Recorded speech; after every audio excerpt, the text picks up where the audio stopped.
Good afternoon. Welcome to the Midday Mull for Monday, the 1st of May.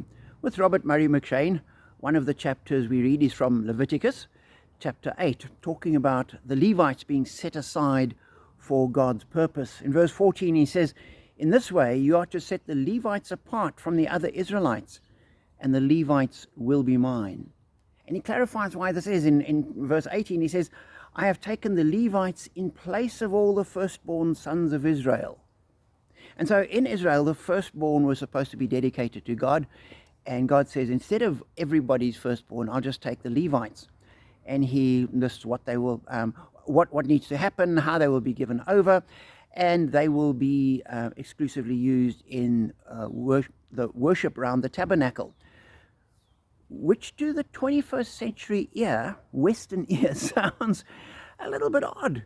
Why should one tribe be set aside? Why should only that tribe be able to do it? Why can't all the Israelites, why can't anybody that wants to serve God, serve God? And in our modern Western individualist world, it sounds quite foreign. We don't have classes of people, and we believe that everybody can do anything that they want. And I believe that is right. We sort of have royalty, and during this week there's a build-up to the coronation of King Charles, which everybody will watch and they'll think it's wonderful. But we don't want a real king that has any kind of real power to rule over us and shape our lives.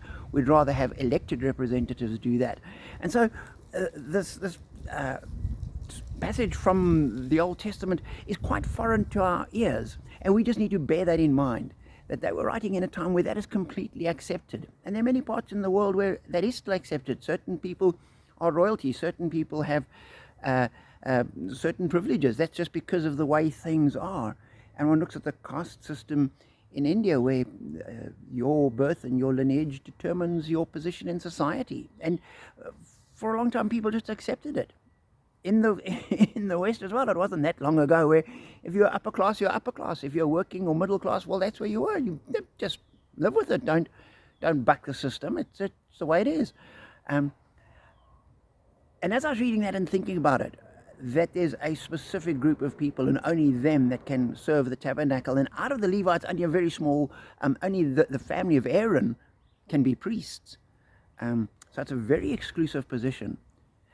And then in the New Testament, we have all these people, Jews and Gentiles, men and women, coming into the church, being told there's no difference between us, and being told that we are a royal priesthood.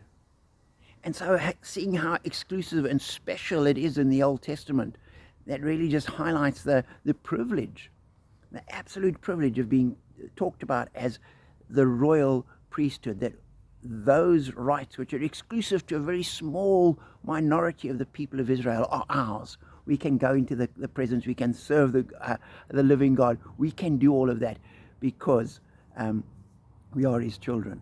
And so in the 21st century, we hang on to that and just recognize that we need to think historically and understand from that perspective. And then we just see what a privilege we have.